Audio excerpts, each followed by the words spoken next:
Connaître de ses sangs, ce qui nous brûle de l'intérieur. Connaître de ses sangs, consume notre enveloppe extérieure. Salut la gang, voici cette nouvelle capsule qui va parler de la peur de disparaître. Mais oui, je sais pas si vous avez déjà eu cette peur. Moi, si. J'ai déjà eu cette peur. Et je l'ai encore en ce moment. Ça m'arrive fréquemment d'être dans cette peur. Et c'est quoi concrètement cette peur-là, la peur de disparaître? En réalité, moi, ce que j'ai peur, c'est de ne plus exister. De ne plus, de me dissoudre dans quelque chose de... Comme s'il y a une part de moi qui avait peur de disparaître complètement. Comme si j'étais plus moi, ou que j'étais obligé de disparaître d'une façon ou d'une autre. C'est pas la mort en tant que telle. C'est vraiment disparaître complètement. Plus de conscience, que je ne suis plus moi, que je ne peux plus être moi. Puis ça m'est déjà arrivé dans le passé parce que avec mon ex-conjointe, c'est que j'étais plus moi. Dans le fond, j'étais plus que l'ombre de moi-même. J'étais une version de moi, mais vraiment endormie, complètement inconscient de la réalité telle qu'elle est en réalité. C'est comme si on est tellement dans la noirceur, on est tellement dans le néant qu'il n'y a plus rien qui existe autour. Ni même ma famille. J'avais même plus de contact avec ma famille, j'avais plus de contact avec personne. C'était très difficile cette passe-là c'était comme isolé de tout le monde. Et c'est comme une prison. C'est vraiment une prison mentale. Puis moi, c'est une de mes plus grandes peurs parce que j'ai resté avec des séquelles de cette ancienne relation-là. Et je dois dire que ça... Encore aujourd'hui, avec ma conjointe actuelle, ça me joue des tours parce que je crois toujours que c'est ce qui arrive. Je crois toujours que je suis en train de changer au profit d'une autre personne ou comme si j'étais en train de éteindre ma flamme divine, éteindre mon feu intérieur, alors que c'est pas le cas. Parce que je suis teinté des anciennes mémoires et que cette peur-là me contrôle encore. Cette peur de ne plus exister, de ne plus être moi, de ne plus... Et c'est paradoxal parce que je sais que dans les enseignements, on parle des enseignements bouddhistes, on parle dans le fond, de désillusion de l'ego, de dissolution de l'ego. On parle dans le fond, c'est comme si on n'était rien, en même temps, on était tout à la fois. Il y a comme quelque chose qui me bloque dans mon évolution spirituelle, dans qui je suis en ce moment, à cause de cette peur.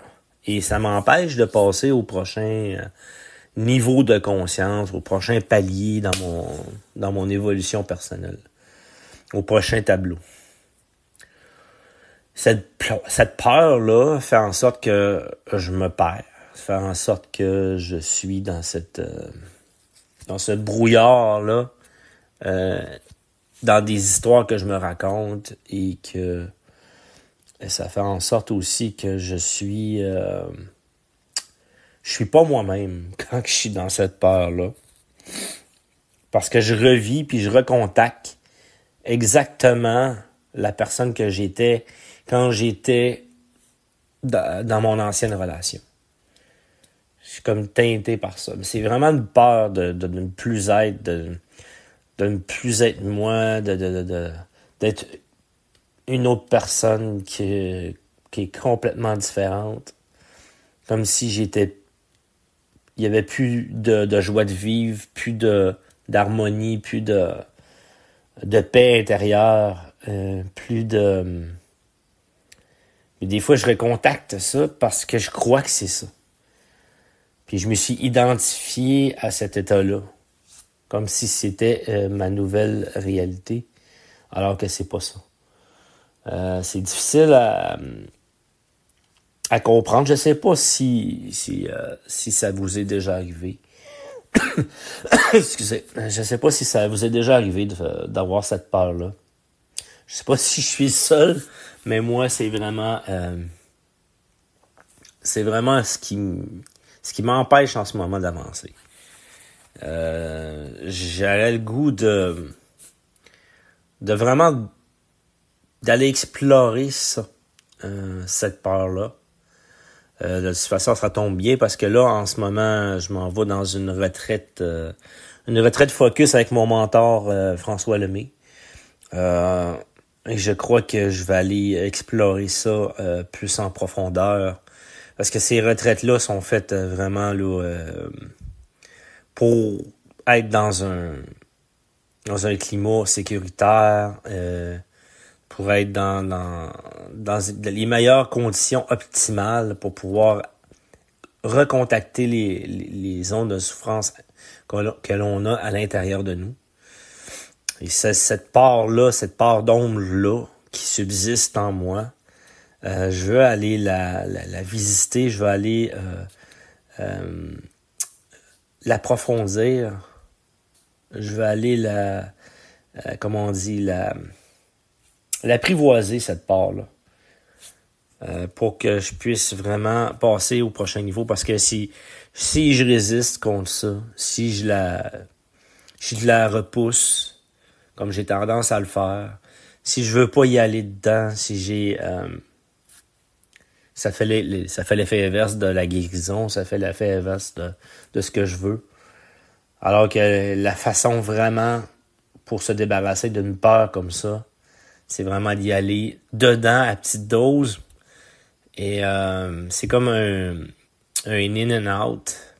C'est bon, j'y vais, je me retire pour me reposer. J'y vais, je me retire pour me reposer. Puis je respecte ma capacité adaptative à travers cette peur-là.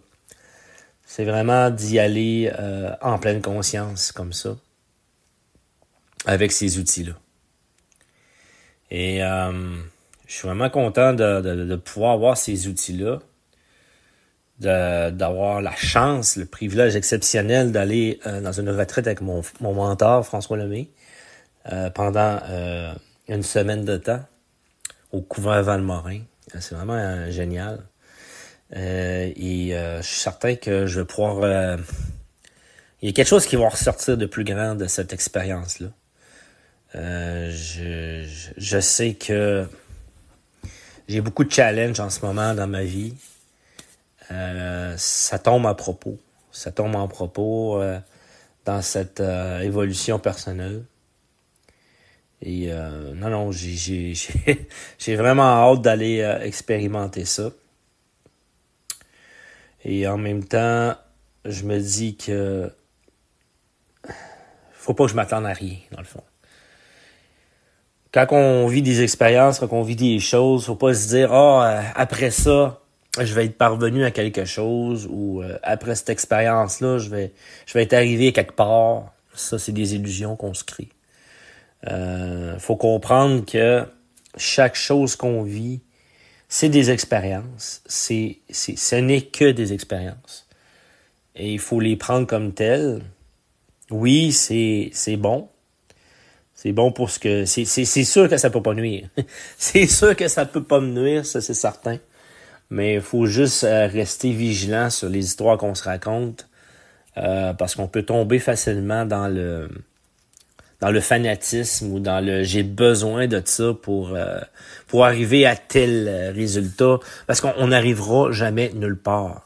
C'est ça qu'il faut comprendre, puis c'est ça que mon mentor me dit souvent, Bon, François. Il me dit qu'on n'a pas arrivé nulle part parce que on est déjà là. En réalité, c'est qu'on est déjà le plus beau miracle du monde. On n'a pas à se changer, on n'a pas à être transformé. On n'a pas à la vérité, c'est qu'on est déjà ça. Qu'on est déjà cet état-là. On est déjà cet état vibratoire-là. Il faut juste nous donner des outils qui peuvent nous aider à se rappeler qu'on est déjà ça, qu'on est déjà amour, qu'on est déjà cette version plus haute de nous. Puis d'enlever les blocages que l'on se crée avec les histoires qu'on se raconte, en fait. Puis que il n'y a rien dans la vie qui peut nous apporter ce qu'on est au plus profond de nous parce qu'on l'est déjà. Il n'y a absolument rien. Aucune formation, aucune méditation, il n'y a absolument rien dans la vie qui peut nous apporter ce qu'on est déjà. Fait que toutes les expériences qu'on vit, c'est le reflet de notre conscience. Toutes les expériences qu'on vit, c'est exactement notre reflet. Et même les personnes qui gravitent autour de nous, c'est notre reflet. Alors, c'est juste de comprendre que peu importe les expériences qu'on vit, on n'est pas ça. On n'a pas à s'identifier à ça. On l'expérimente seulement. Et on est déjà la meilleure version de nous. En ce moment même. Tout ce qu'on a à faire, nous, notre job, c'est de vibrer la bonne fréquence pour pouvoir justement expérimenter cette meilleure version de nous, là. Tout ce qu'on a à faire, c'est de se mettre dans un état,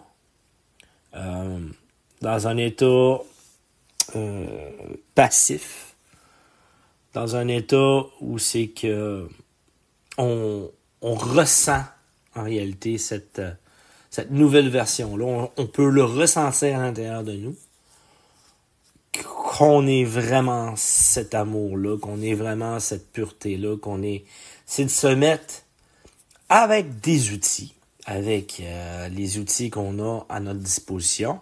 Je trouve que les outils ça reste des outils, c'est pas la solution, peu importe les outils qu'on prend, des fois, c'est pas les mêmes outils qu'il faut prendre pour arriver au même état.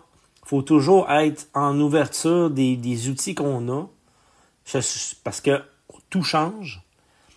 Des fois, l'outil qu'on a besoin, c'est pas nécessairement le même outil qu'on a pris pour éveiller notre conscience la dernière fois. Ce qui est important à comprendre, c'est que tout change dans la vie, puis que le besoin du moment, c'est ça. Le besoin du moment, c'est cet outil-là. Chaque outil a son importance. Et il n'y a absolument rien qui est acheté. Tout est bon. Sauf que tout est bon dans une certaine mesure. Ça dépend si ça te fait du bien ou pas. Comment que toi, tu perçois l'expérience? Est-ce que c'est positif ou négatif? Est-ce que cet outil-là t'amène dans une belle vibe ou t'amène dans une vibe plus dark? T'sais? Ou ça te remet comme dans un besoin de quelque chose? Il faut vraiment rester vigilant sur chaque outil qu'on prend dans notre vie. Peu importe l'outil. Peut-être que pour une autre personne, cet outil-là, ça va être génial. Mais que pour toi, cet outil-là, pas du tout. J'ai essayé plein de choses dans ma vie. Des outils que il y a bien des gens qui n'auraient pas pris. Mais pour moi, ça me fait du bien. Mais pour les autres, ça fonctionne pas. Il y a des soins chamaniques que j'ai faits. Il y a des... Moi, j'expérimente. J'ai essayé des champignons. J'ai essayé, dans le fond, la cérémonie du Bufo. Il y a des choses que j'ai faites que pour certaines personnes, ça ne leur a pas fait. Mais que pour moi, ça a eu un sens. Ça a fait son bout de chemin. Puis justement, cette peur de disparaître-là est venue à ma conscience quand j'ai fait une cérémonie, la cérémonie du Bufo. C'est la première fois que je me suis rendu compte que j'ai eu cette révélation-là, que j'avais vraiment cette peur-là de disparaître. Que cette peur-là est là depuis longtemps, puis elle me contrôle, elle m'empêche d'atteindre un certain niveau, un niveau plus élevé, en fait, que ce soit dans mes relations, que ce soit dans mon travail, il y a quelque chose qui est bloqué dans l'énergie à cause de cette peur-là. Et c'est toujours des histoires qu'on se raconte, là. On s'entend, premièrement, faut se poser la question, est-ce que c'est une vérité qu'on puisse disparaître? Est-ce que c'est possible qu'on puisse disparaître? Moi, je crois que non. Mais en même temps, je crois que si. Tu sais, je veux dire, je le sais pertinemment que la vie continue, peu importe le sens que ça prend, peu importe la forme que ça prend, que la vie continue, peu importe d'une façon ou d'une autre. Que si j'ai disparu dans le passé, que j'étais plus moi, que je me suis perdu dans une espèce d'état vibratoire qui n'est pas moi, et que j'ai laissé certaines énergies prendre le contrôle de moi, c'est parce que j'ai laissé faire ça. C'est parce que j'étais manipulable, j'étais pas dans la conscience divine, j'étais perdu. Si je me suis rendu dans cet état-là, c'est parce que j'étais complètement inconscient de qui j'étais vraiment.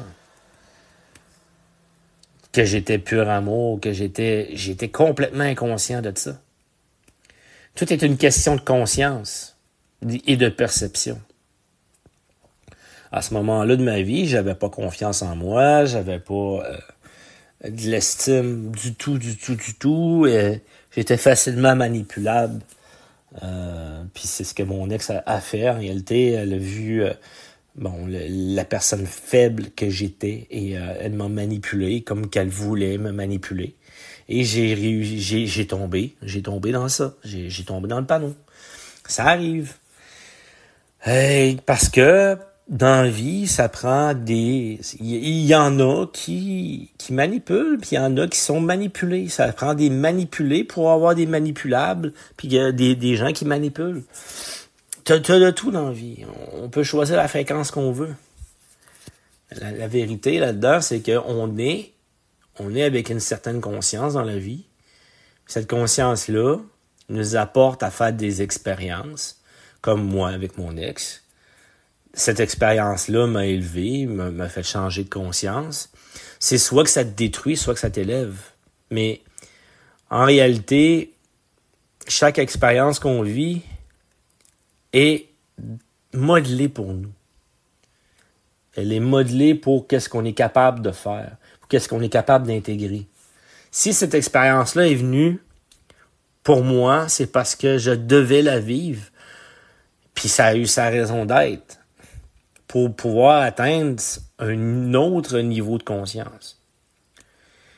Mais, des fois, il reste des brides de conscience, des brides de peur par rapport à ces expériences-là.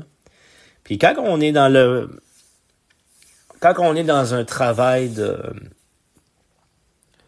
de purification de soi, veut pas, on se rend compte qu'il y a toujours des subtilités, puis des subtilités, puis des subtilités.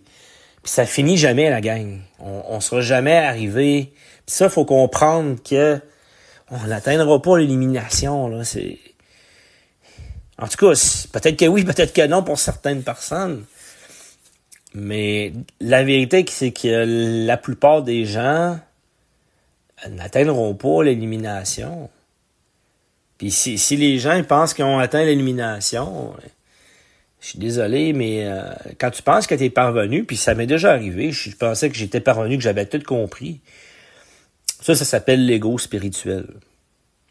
Puis ça, c'est un piège, justement, sur transformation personnelle, c'est quand on tombe dans ça, l'ego spirituel, c'est que là, il y a plus rien qui est... il y a plus rien qui... Tout est bloqué. C'est comme si tu tombais dans une espèce de pensée que ah, là, tu l'as, là, tu sais. Puis c'est comme dans un pattern de performance que tu tombes.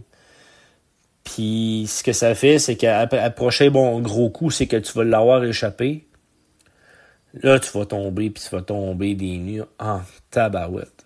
Là, tu vas penser que... tu vas penser vraiment que tu retombes à la case départ. Alors que c'est impossible de retomber à la case départ. On est toujours en train d'avancer. On est toujours en train de croître dans la vie. Mais la perception que tu vas avoir sur le coup, c'est vraiment comme un jeu de serpent-échelle. C'est comme tu vas tomber, tu retournes, tu prends le gros serpent qui te ramène jusqu'en bas, puis il faut que tu repartes du début parce que c'est ça que tu vas avoir comme perception. Puis ça va te décourager, ça va te remettre dans une vibe auto-sabotante. Tu vas te saboter, tu vas dire ah je mérite pas ça, ou je mérite pas de qui je suis moi pour parler. Puis là tu vas tomber dans une espèce de syndrome d'imposteur, tu vas tomber dans une espèce de gars. C'est exactement ce qui m'est arrivé, je sais. Ça arrive à plusieurs personnes. Puis c'est pas parce que je suis les enseignements d'un tel ou d'une telle que je suis pas supposé de tomber. Au contraire, on tombe tout le temps. On va toujours tomber, puis on va toujours se relever. L'importance là-dedans, c'est jusqu'à quand? Jusqu'à quand tu vas rester dans le trou? Quand tu tombes. Jusqu'à quand tu vas rester dans le trou? Mais je pense que plus qu'on avance, quand on tombe, on s'en relève plus rapidement. On connaît le chemin. On a une sagesse qui se développe. Puis cette sagesse-là fait en sorte que on peut vraiment sortir plus rapidement du trou. Qu'est-ce que vous pouvez faire pour sortir du trou? Concrètement, c'est quoi les actions? Vous savez, à force de tomber, qu'est-ce que ça vous prend pour sortir du trou? Vous avez cette sagesse-là. Puis, c'est ça qu'il faut comprendre, c'est que quand on a des grosses contractions dans la vie, et j'ai eu mon lot de contractions, puis j'en ai encore plein. J'ai encore des remises en question sur moi, j'ai encore des interrogations, puis c'est OK, puis c'est normal, ça fait partie de la vie. Faut que j'arrête de dire ou de croire qu'il faut que je sois rendu à un tel niveau, alors que moi, mon niveau, c'est ça en ce moment. That's it. Faut que j'accueille que je suis là. Faut accueillir qu'on est juste à cette étape-là. Et que cette étape-là est là pour t'enseigner, puis pour te rendre plus fort pour les prochaines expériences qui vont arriver, pour les prochaines choses qui vont arriver. Parce qu'il va toujours en arriver. Il va toujours arriver de quoi? C'est quoi la force que tu as à l'intérieur de toi qui va faire en sorte que tu vas réussir à passer au travers cette nouvelle expérience qui t'est proposée par la vie?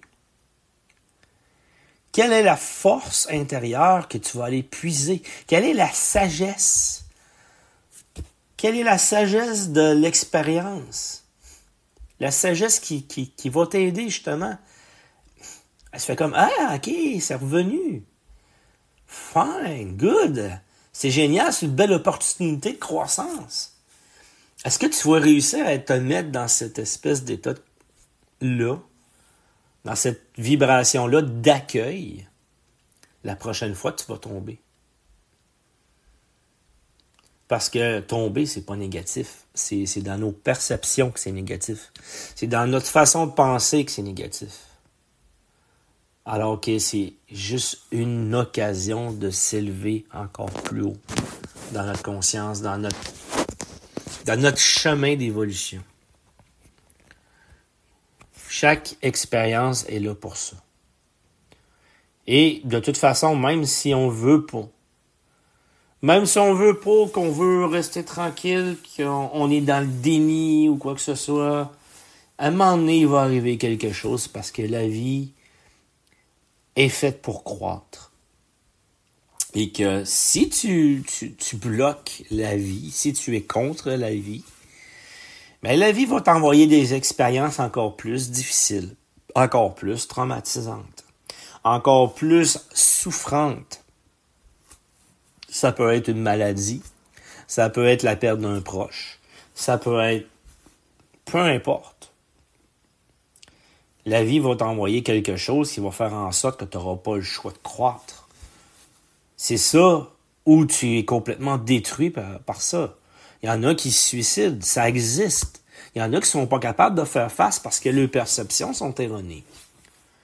Mais ça a sa raison d'être. Peut-être qu'ils devaient se suicider pour faire réaliser aux autres personnes qui sont alentour toute la souffrance pour pouvoir, eux puissent atteindre un autre niveau d'existence. Il n'y a rien qui arrive pour rien dans la vie.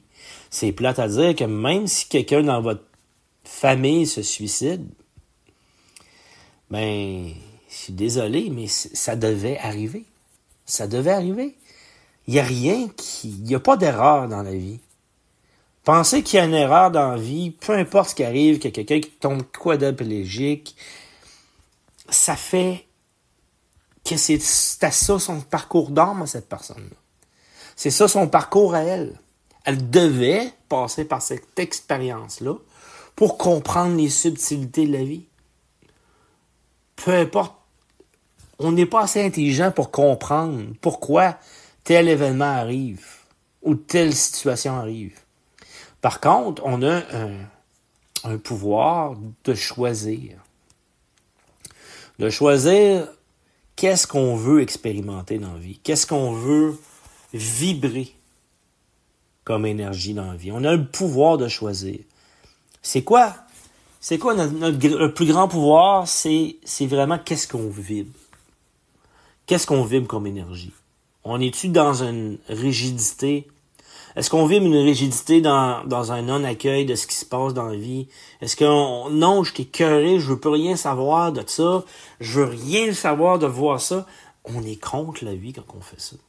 Et puis je parle pour moi parce que ça m'est arrivé dernièrement. Ça m'est arrivé dernièrement, la gang. C'est pas parce que j'en parle que je suis parvenu, là. Non, au contraire, moi, je veux juste partager ce que je vis en ce moment. Moi, je suis pas meilleur que vous autres. Je suis pas meilleur que personne. Que personne. Puis, il n'y a pas personne qui est meilleur que personne non plus. On peut être meilleur dans certaines facettes de la vie, comme il y en a qui sont meilleurs dans les sports, il y en a qui sont meilleurs dans les films, faire des films, ou écrire des livres, ou faire des pièces de théâtre. Ça, oui, c'est clair. Sauf qu'il n'y a pas personne qui est meilleur qu'un autre. Il y a juste des expériences. C'est quoi que toi, tu as choisi d'expérimenter dans ta vie? Qu'est-ce que tu as choisi de faire que d'autres n'ont pas, ou que d'autres font pas? Ou c'est quoi ta force à toi? Chaque personne amène quelque chose dans l'humanité. Chaque personne a son utilité. Chaque personne est différente dans ce qui amène aux autres. Puis il n'y en a pas un qui est plus important qu'un autre. Personne n'est plus important qu'une autre personne. Puis de penser ça, c'est du narcissisme. De penser que moi je suis meilleur qu'un autre, c'est une tendance narcissique. Que moi je suis parfait, moi c'est les autres qui ont des problèmes, c'est les autres qui sont pas bons, puis moi je mérite pas ça, moi je suis meilleur, c'est moi qui est dans la vérité. Ça c'est du narcissisme. C'est complètement ce que certaines personnes sont tout le temps dans ça parce qu'ils prennent pas leurs responsabilités. Quand tu prends pas ta responsabilité dans la vie, c'est que tu es contre la vie. Puis tu te perds dans qu'est-ce que tu crois être. Tu te perds dans je suis meilleur. C'est comme l'ego spirituel. La même affaire. Moi, je le sais. Je le sais. Je le sais. À chaque fois que j'ai dit je le sais, il y a toujours quelque chose qui est arrivé par la suite pour me désillusionner de ce que je savais. Parce que ça change tout le temps. Ce que tu crois savoir aujourd'hui, c'est pas ce que tu vas savoir demain. Oui, on peut savoir des choses. Il y a des choses, il y a des vérités universelles, il y a des choses qui sont qui vont toujours être. Mais quand on pense qu'on sait, c'est des illusions. Désillusionnez-vous parce que vous êtes complètement dans le champ. Il n'y a personne qui sait exactement c'est quoi la vie, parce que la vie est plus grande que nous. C'est plus grand que nous. Tout est plus grand que nous. Parce qu'on n'est pas assez intelligent pour comprendre toutes les nuances de la vie. On n'est pas assez intelligent pour comprendre tout ça. Puis, quand on est là-dedans, c'est ça. C'est qu'on se perd complètement. Et ça m'est déjà arrivé. Ça se peut que ça m'arrive encore. Ça se peut que ça m'arrive encore. Mais par contre, j'ai les outils pour me ramener. J'ai les outils pour me ramener sur la bonne voie. J'ai les outils pour me désillusionner de ça. Puis c'est important d'avoir ça. Que ce soit un psychothérapeute, que ce soit un coach de vie. Dans la vie, je pense que c'est très important d'être entouré de personnes compétentes qui peuvent nous aider à voir clair en nous. À voir clair dans les choses que des fois on ne voit pas. Parce qu'on a le nez collé dedans. On a le nez collé dans le caca, on ne voit pas nos souffrances, on ne voit pas nos parts d'ombre. On les voit pas parce qu'on est tellement collé dedans que on se rend pas compte. La meilleure façon d'avoir une observation juste, c'est de méditer. Ça, c'est le meilleur outil qu'on peut pas avoir, puis ça va toujours être un bon outil, la méditation. Peut-être que dans certaines phases de votre vie, ce sera pas ça, la méditation, ça va être d'autres choses. Mais par contre, la méditation va toujours revenir parce que ce que ça fait, c'est que ça l'aide à avoir de la vigilance. Être vigilant sur nos façons de réagir, sur notre façon de percevoir la vie. Puis d'être vigilant sur qu'est-ce qu'on a tendance, c'est quoi nos schémas, c'est quoi nos patterns, c'est quoi nos souffrances intérieures. C'est se repositionner, se re-questionner, pas se questionner, mais c'est juste s'observer intérieurement. Qu'est-ce qui pop? Qu'est-ce qu'il y a là?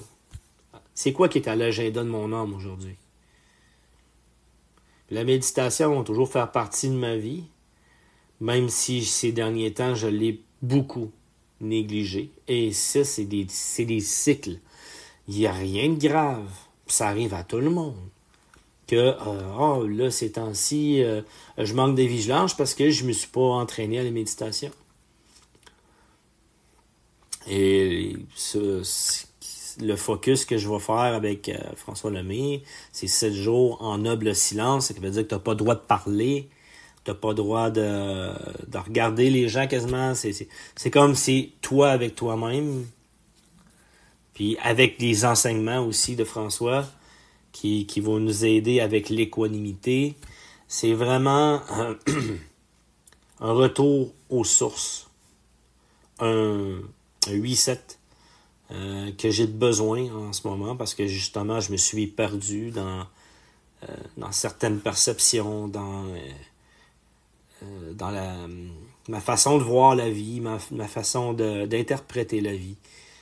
Je me suis perdu. Et c'est ça. Ça va juste. J'ai juste été chercher un outil pour moi que je savais que ça allait, peut-être me guérir de certaines peurs, comme la peur de disparaître, comme la peur de ne plus être moi. C'est ça. Ça va sûrement m'aider, de ne pas s'attendre à un résultat nécessairement, de le faire avec détachement. Voilà. C'est que moi, je veux pas m'attendre à rien. OK, il va arriver telle chose. Je vais chercher un outil parce que je crois que cet outil-là va m'emmener un bien-être. Va m'emmener une nouvelle reconnexion à moi-même. Puis ça, c'est certain, je le sais. Parce que j'ai vécu une retraite Vipassana de 10 jours en silence aussi. Puis je sais c'est quoi les bienfaits de ça. Ça va me ramener vraiment dans une vibe d'acceptation, d'accueil. Parce que ces temps-ci, j'ai beaucoup de résistance. J'ai beaucoup de frustration, de colère par rapport à ce qui se passe dans ma vie. Et c'est pour ça que je m'en vais chercher les bons outils pour ça. Fait que c'est ça la gang, c'est ça que je voulais vous parler, cette peur de disparaître là. Je serais curieux, je sais pas si les gens... je suis pas encore très rodé pour les podcasts, je sais pas si vous pouvez commenter, si vous pouvez faire des commentaires sous les vidéos. Je sais pas comment que ça fonctionne encore. Il va falloir que je m'informe à propos de ça.